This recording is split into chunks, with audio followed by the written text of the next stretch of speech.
Hello dear students, welcome to my official YouTube channel. Hope you all are fit and fine and staying at home.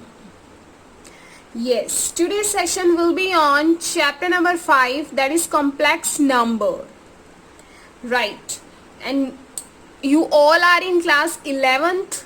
आप class 11th में हैं तो मैं उम्मीद रख सकती हूँ कि आप सब ने मैथ्स को बाय चॉइस लिया है. आपके पास मैथ्स बाय चांस नहीं आया. राइट, मीन्स 9th-10th में जैसे आपको मजबूरी में मैथ करना पड़ता था कुछ स्टूडेंट को जो मैथ्स नहीं करना चाहते थे, तो यहाँ पर 11th में हैं आप, तो आप सब ने अपनी इच्छा से बाय चॉइस लिया होगा. So today's session will be on complex number lecture 1. आप सब ने टिल क्लास 10th तक बेटा आपने काफ़ी सारे नंबर्स के बारे में स्टडी किया है, जैसा कि आप इस फिगर में देख रहे हैं.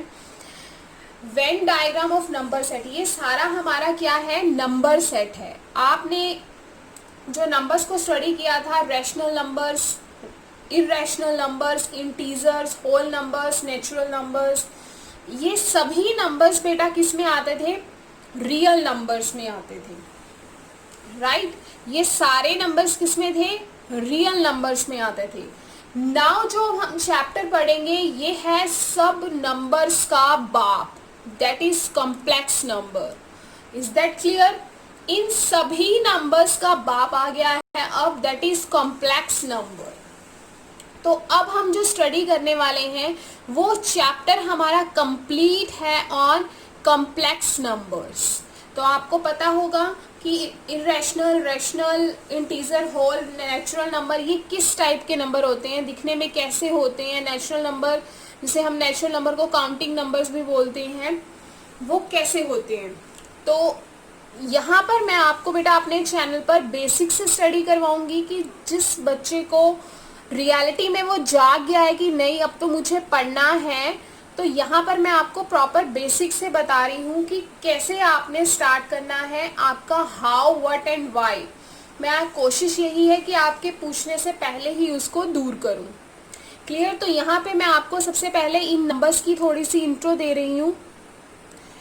Now you can see here real numbers. बेटा रियल नंबर्स कौन से होते हैं, जिसमें irrational number and rational numbers दोनों आते हैं. रियल नंबर्स में इरेशनल एंड रैशनल दोनों आते हैं. इरेशनल नंबर कैसे होते हैं, जो रूट की फॉर्म में होते हैं उसको हम बोलते हैं इरेशनल नंबर. रैशनल नंबर किस में होते हैं, जो p/q की फॉर्म में होते हैं, लाइक 1/3, 5/6, -7/12. इरेशनल नंबर जो रूट में है हमारे. इंटीजर्स कौन से होते हैं, जिसमें हमारे नेगेटिव नंबर्स भी आते हैं एंड पॉजिटिव नंबर्स भी आते हैं, बीच में जीरो आता है. राइट हैंड साइड में हमारे पॉजिटिव नंबर्स आते हैं till infinity, left hand side में हमारे नेगेटिव नंबर्स आते हैं till -infinity.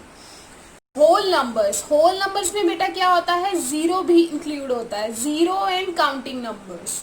Natural numbers, counting numbers are called the natural numbers, example 1 2 3 4 till infinity. Clear? तो ये था बेटा जो मैंने आपको डायग्राम दिखाया है, वो सभी नंबर्स का इंट्रो. क्लियर? अब इन सभी नंबर्स का बाप है दैट इज कॉम्प्लेक्स नंबर. तो कुछ इस फॉर्म में होते हैं कॉम्प्लेक्स नंबर. क्लियर? तो अब एक नंबर बना है तो बेटा उसका कोई रीजन होगा ना बनने का, कि हमने इतने सारे नंबर्स को स्टडी किया, स्टिल अब एक और नंबर, कॉम्प्लेक्स नंबर पढ़ना पड़ेगा अब हमें.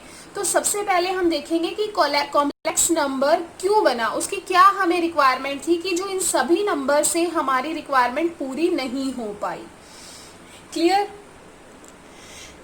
बेटा आपने क्लास 10th तक नंबर स्टडी किया था, एक फॉर्मूला आपने चैप्टर 4 में स्टडी किया था for solving the quadratic equation, that is -b + -√b² - 4ac divided by 2a. आप कुछ ऐसा फॉर्मूला यूज करते थे क्वाड्रेटिक इक्वेशन को सॉल्व करने के लिए. क्लियर है? तो इस क्वाड्रेटिक इक्वेशन को जब हम सॉल्व करते थे, मैं एक एग्जांपल ले रही हूँ यहाँ पर बेटा, x² plus 2x plus 2 equal to 0। Clear. इसके साथ बेटा कुछ नहीं है तो 1, इसको हम मानेंगे a, एंड x के साथ वाली टर्म बेटा हमारी कंसीडर होगी b, एंड 2 को हम बोलेंगे बेटा c। a b c आपको पता लग गए, मैं आपको बता रही हूँ, होपफुली आपको पता होंगे। तो बेटा अब इस x फॉर्मूला में हम पुट करें तो minus of b, it means minus of 2 plus minus b square, b square means 2 का स्क्वेयर, 4 फॉर्मूला में है, a अगेन है हमारे पास 1 एंड c है हमारा बेटा 2 डिवाइडेड बाय 2a। क्लियर। ये आप ऐसा करते आए हैं टिल 10th तक। Then minus 2 plus minus 4 minus 4 2 जा 8 minus of a divided by a यहाँ पर है हमारा 1। Then what we will get minus of 2 plus minus minus of 4 divided by 2। Clear बेटा। तो अब आप इसको कैसे लिखते हो, minus of 2 plus minus under root 4 का तो आंसर आपको पता है कि 2 होगा, साथ में हमारा यहाँ पर माइनस है तो आप माइनस 1 को एक अलग अंडर रूट में लिख दिया आपने, डिवाइडेड बाय 2। तो बेटा यहाँ से आपका बना minus 2 plus minus 2 under root minus 1 divided by 2। तो बेटा आप यहाँ पर एक देखो, एक नया डिजिट है under root minus 1, under root minus 1। अगर आपको इसके बारे में कंप्लीट पता लग गया ना तो कॉम्प्लेक्स नंबर आपके लिए कुछ भी नहीं है, it will be very easy. तो अंडर रूट 1, तो इस प्रॉब्लम को सॉल्व करने के लिए, इस प्रॉब्लम को पर्टिकुलर इस प्रॉब्लम को सॉल्व करने के लिए जो हमारा चैप्टर डेवलप हुआ that is complex number, that is complex number. तो अंडर रूट 1 को हम यहाँ पर क्या बोलते हैं बेटा, आयोटा। आयोटा, इसका नेम क्या होता है, आयोटा। अंडर रूट 1 को हम डिनोट करते हैं बेटा स्मॉल आई से, अंडर रूट 1 को हम जो डिनोट करते हैं वो करते हैं स्मॉल आई से, और स्मॉल आई को हम बोलते हैं iota. Is that clear. Under root 1 को हमने बोला आई है कि फुल फॉर्म है आयोटा, इसकी वजह से हमारा पूरा चैप्टर बना दैट इज कॉम्प्लेक्स नंबर। एक एग्जांपल और लेके मैं आपको और अच्छे से इसका कॉन्सेप्ट क्लियर करती हूँ। देखो बेटा यहाँ पे हम एक इक्वेशन और ले रहे हैं, x square plus 1 is equal to 0। अब एक्स स्क्वेयर ये प्लस का 1 शिफ्ट होगा तो ये बन जाएगा बेटा माइनस में 1।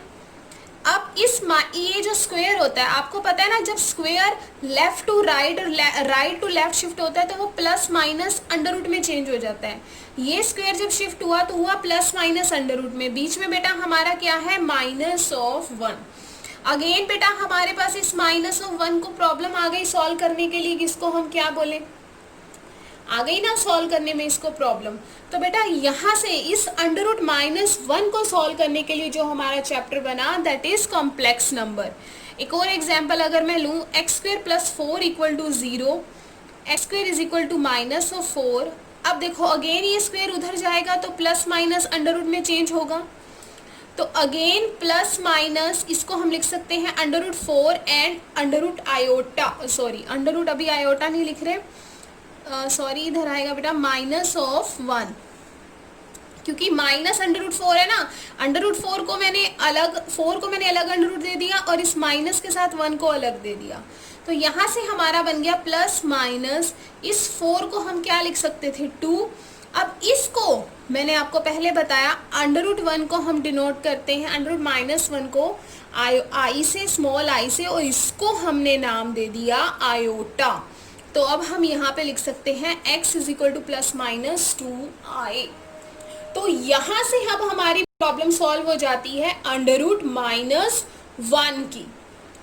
क्लियर, जिसको हमने बोलेंगे आयोटा, आई प्लस माइनस 2 आयोटा। क्लियर है बेटा। तो इसको सॉल्व करने के लिए हमारा जो चैप्टर बना कॉम्प्लेक्स नंबर, तो इट मीन्स कॉम्प्लेक्स नंबर में हमारी कौन सी नंबर्स आएंगे, complex number is the subset of the all numbers, complex number is the subset of the all numbers. यहाँ पे बेटा मैंने लिखा हुआ है, देखो ये मैं अब आपको बता रही हूँ। Natural number is the subset of whole number, because whole number में जीरो भी आता है लेकिन नेचुरल नंबर में जीरो नहीं आता। Integer, integer is the subset of whole numbers. irrational number is the subset of integer. Real number is the subset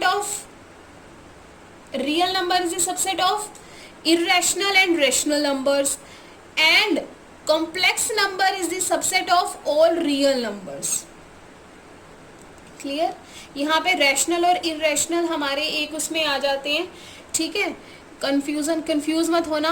whole number is the subset of natural number, integer is the subset of whole number, rational और irrational number subset है। Subset क्या होता है? जो उससे छोटा है।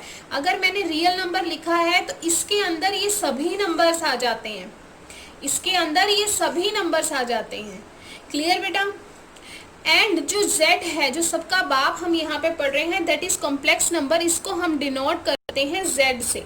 आप ऐसे भी लिख सकते हो, आप इसको z बना के ऐसे कट भी कर सकते हो, बिकॉज ये z आप पहले यूज करते थे, ध्यान रखना। इसको हम क्या बोलते थे? इंटीजर बोलते थे z को, जब हम पहले पढ़ते थे। तो यहाँ पे ये जो z है वो रिप्रेजेंट कर रहा है कॉम्प्लेक्स नंबर को, इसीलिए हमने यहाँ पे क्या लिखा है? इंटीजर। रैशनल और इरेशनल का हमने यहाँ पर एक ही बना दिया है।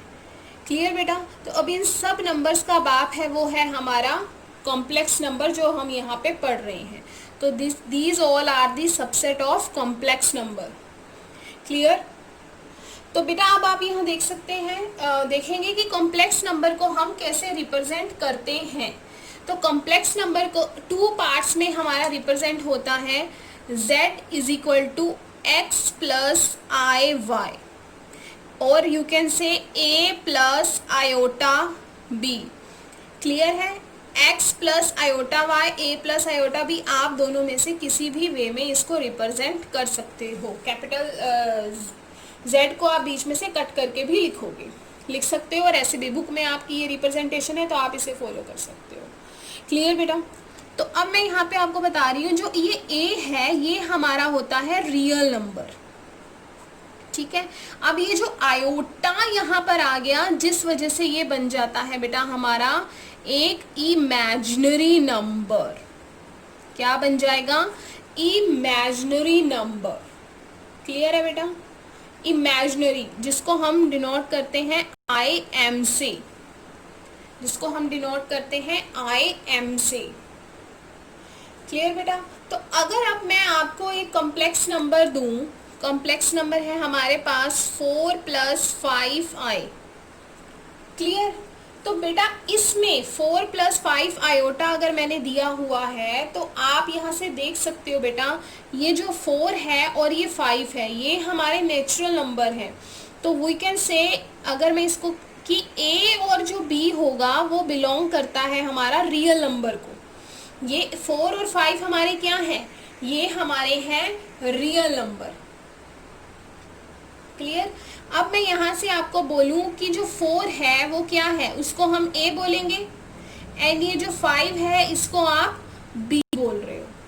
तो अगर इसमें मैं पूछूं रियल नंबर कौन सा है, रियल नंबर है हमारा कौन सा होगा बेटा इसमें? Real number 4। और अगर मैं imaginary number, imaginary of complex number बोलूंगी तो वो क्या होगा बेटा हमारा यहाँ पर 5। इमेजिनरी ऑफ कॉम्प्लेक्स नंबर हमारा क्या होगा? 5 आयोटा नहीं बोलोगे आप, आयोटा रिप्रेजेंट कर रहा है जो इसके साथ नंबर है वो कैसा नंबर है? एक कॉम्प्लेक्स नंबर है। क्लियर? आयोटा ये हमें यहाँ पर दिखा रहा है जो इसके साथ वाला नंबर है वो हमारा एक कॉम्प्लेक्स नंबर है। क्लियर? तो इमेजिनरी ऑफ कॉम्प्लेक्स नंबर हमारा आ जाएगा 5। क्लियर? आगे बढ़ते हैं। तो बेटा यहाँ पे मैं एक एग्जाम्पल ले रही हूँ। एग्जाम्पल में मैंने आपको ये बोला है कि एक्सप्रेस करके दिखाओ, एक्सप्रेस दी, कुछ भी ले सकते हो आप, express in the form a plus b iota. अगर आपके पास एक नंबर दिया हुआ है, मान लो 5 minus of 5 iota 1/8 of iota. Clear? इस नंबर को आपने क्या करके दिखाना है, एक कॉम्प्लेक्स नंबर की फॉर्म में रिप्रेजेंट करके दिखाना है। आपको यहाँ से देखने से ही पता लग रहा है कि आयोटा के साथ वाला नंबर कैसा है, एक इमेजिनरी नंबर है। क्लियर है, एक इमेजिनरी नंबर है। अब इससे पहले बेटा मैं आपको एक कॉन्सेप्ट बता रही हूँ। देखो, जो हमारा अंडर रूट होता है, अंडर रूट -1, इसको हम क्या बोलते हैं बेटा, आयोटा। यही बोला ना मैंने, अंडर रूट -1 को हम बोलते हैं आयोटा। अगर हमारे पास इस आयोटा का स्क्वायर हो गया, इट मीन्स -1 अंडर रूट का स्क्वायर हो गया। इस अंडर रूट से ये कैंसिल हो गया, तो अंडर रूट का कैंसिल हो जाने के बाद हमारा बचा -1। तो आयोटा स्क्वायर की वैल्यू क्या हो जाती है बेटा, -1। क्लियर। एंड आयोटा क्यूब की वैल्यू क्या होगी, आयोटा क्यूब को हम रिप्रेजेंट कर सकते हैं ना, आयोटा स्क्वायर मल्टीप्लाई में आयोटा। तो आयोटा स्क्वायर की वैल्यू क्या होती है हमारे पास, -1 इंटू में हमारा आ जाएगा आयोटा। तो आयोटा क्यूब हमारा बन जाएगा माइनस आयोटा। क्लियर है बेटा, आपको बस ये टर्म्स याद रखनी है। अंडर रूट 1 हमारा होता है आयोटा, आयोटा स्क्वायर हमारा होता है -1, आयोटा क्यूब होता है हमारा -ऑफ आयोटा। क्लियर है। एंड अब आयोटा की पावर 4, यानी कि इसकी पावर क्या हो जाएगी 4। आयोटा की पावर 4 का मतलब है iota square dot iota square. तो it means -1 multiply by -1, what we will get, +1। तो आयोटा की पावर 4 क्या हो जाएगी 1। आपको ये चीज़ हमेशा याद रखनी है। रेस्ट ऑफ तो बहुत ही इजी है। मैं आपको बताऊंगी कि जितनी बड़ी मर्जी पावर दे रखी होगी वो आप उसको कैसे सॉल्व कर सकते हो। क्लियर है, यहाँ पे आयोटा स्क्वायर का कॉन्सेप्ट था, तो ये पहले बताना बेटा आपको ज़रूरी था। अब देखो, इसी से रिलेट अगर मैं एक एग्जांपल लूँ, अगर मुझे ये बताना है आयोटा की पावर 2005 क्या होगा, आयोटा की पावर 2005 क्या होगा, तो हम क्या लिखेंगे बेटा, आयोटा की 4 हमें पता है कि वो 1 के इक्वल होता है, आयोटा की 4 1 के इक्वल होता है। तो 2005 व्हाट वी विल डू, हम करेंगे 2005 को बेटा 4 से डिवाइड कर देंगे। 4 से डिवाइड करने के बाद हमारा क्या बचेगा, जो हमारा बच जाएगा वो हमारी आयोटा की पावर हो जाएगी। Then here we will get 1। तो इट मीन्स आयोटा की पावर क्या आ गई बेटा 1। क्लियर। तो आयोटा की पावर 1 हमारा क्या होता है, under root of -1, under root of -1। Clear. अब ऐसे ही आप कुछ भी बता सकते हो। अगर मैं आपसे पूछूं आयोटा की पावर 7000 कितनी होगी, तो आपको पता है कि जो भी डिवाइड करने पे रिमाइंडर हमारा बचेगा वो हमेशा 4 से तो छोटा ही होगा ना। देन 4 1 जा 4, 3 0, 4 7 जा 28, 4 9 जा 4 7 जा 28 एंड 4 8 जा 32। तो 32 भी बड़ा हो जाएगा, 9 उससे बड़ा, 4 7 जा 28, तो 2 0, 4 5 जा 20, क्या बचा लास्ट में हमारा बेटा 0। तो आयोटा की पावर क्या बच गई 0। आयोटा की पावर 0 क्या होता है बेटा 1 होता है। आयोटा की पावर 0 क्या होता है 1 होता है। अगर यहाँ पे हमारा होता बेटा, अगर यहाँ होता हमारा 3, तो हमारे पास रिमाइंडर बच जाता 3। अगर हमारे पास रिमाइंडर 3 बचता तो हमारे पास आयोटा की पावर 7003 में बचता आयोटा की पावर 3, यही बचता ना। पहले 0 था तो आयोटा की पावर 0 लिखेंगे, अब 3 बचा तो आयोटा की पावर 3, एंड आयोटा की पावर 3 हमारा रिप्रेजेंट करता है -1 को। क्लियर। अब देखो कितनी बड़ी पावर थी, इतनी बड़ी पावर को हमने रिड्यूस कर दिया कहाँ तक, -1 तक। आपने कुछ नहीं करना, जितने बड़े भी आपको कॉम्प्लेक्स नंबर कितनी बड़ी भी आपको बेटा पावर दे रखी होगी तो आपने नॉर्मली उसको 4 से डिवाइड करके राइट डाउन कर देना है। क्लियर। जो रिमाइंडर बचेगा वो हमारी आयोटा की पावर हो जाएगी। क्लियर। तो अब बेटा आप मुझे आंसर बताओगे, एक क्वेश्चन मैं दे रही हूँ कि इसका आंसर क्या होगा। आयोटा की पावर 500 प्लस आयोटा की पावर दिस माइनस आयोटा की पावर दिस। क्लियर? ये आपने मुझे इस क्वेश्चन का आंसर देना है। ये आपको क्वेश्चन मैं आपके होमवर्क में दे रही हूँ। आपने मुझे कमेंट बॉक्स में कमेंट करके बताना है कि इसका आंसर क्या रहेगा। एक क्वेश्चन मैं आपको और दे रही हूँ। आयोटा की पावर 7000 डिवाइडेड बाय 9093। इन दो क्वेश्चन का आपने मुझे आंसर कमेंट बॉक्स में कमेंट करके बताना है। क्लियर? अब हम इस क्वेश्चन पे आते हैं, जो हमारा क्वेश्चन पहले करना था हमने। तो अब हमें इसको इस फॉर्म में एक्सप्रेस करके दिखाना है। किसको? -5 आयोटा माइनस 1/8, इसको प्लस कर लेते हैं, 1/8 ऑफ आयोटा। अब इसको बेटा अगर आप सॉल्व करोगे तो क्या आएगा? आप -5 को पहले 8 से मल्टीप्लाई करोगे, देन इस आयोटा को आपने इस आयोटा से मल्टीप्लाई करना है, then we will get -5/8 iota square. -5/8 आपको पता है ये जो आयोटा स्क्वेयर है उसको हम क्या लिखते हैं? -1। तो यहाँ से हमारा माइनस माइनस प्लस बन जाएगा 5/8। क्लियर बेटा? अब ये 5/8 है, ये कैसा है? एक रियल नंबर है, तो मुझे इसको इस फॉर्म में रिप्रेजेंट करके दिखाना है। तो इस नंबर की इस फॉर्म क्या होगी? 5/8 प्लस b हमारा तो यहाँ पर है नहीं, तो हम लिख देंगे 0 आयोटा। यहाँ से हमारा बन जाएगा 0 आयोटा। क्लियर है? लास्ट थिंग बेटा जो मैं आपको बता रही हूँ यहाँ पे, उसके साथ फिर हम आज का सेशन एंड करेंगे। Equality. Equality, what do you mean by equality? Equality को अगर हम ट्रांसलेट करें तो इट मीन्स होता है कि किसी दो चीज़ों में इक्वालिटी होना, राइट? तो ये कह रहा है कि जो कॉम्प्लेक्स नंबर हैं अगर हमें उनकी इक्वालिटी बतानी है तो वो कैसे हम उसको बताते हैं। Two complex numbers are equal of their real and imaginary parts are equal respectively. It means अगर हमारे पास दो कॉम्प्लेक्स नंबर दिए हुए हैं, मान लो ये हमें दो कॉम्प्लेक्स नंबर दिए हुए हैं, दो कॉम्प्लेक्स हैं तो मैं इसको x1 x2 से रिप्रेजेंट कर रही हूँ, y1 y2। अब हमारे पास ये जो दो कॉम्प्लेक्स नंबर है वो कह रहा है अगर ये दोनों इक्वल हैं तो क्या होगा बेटा?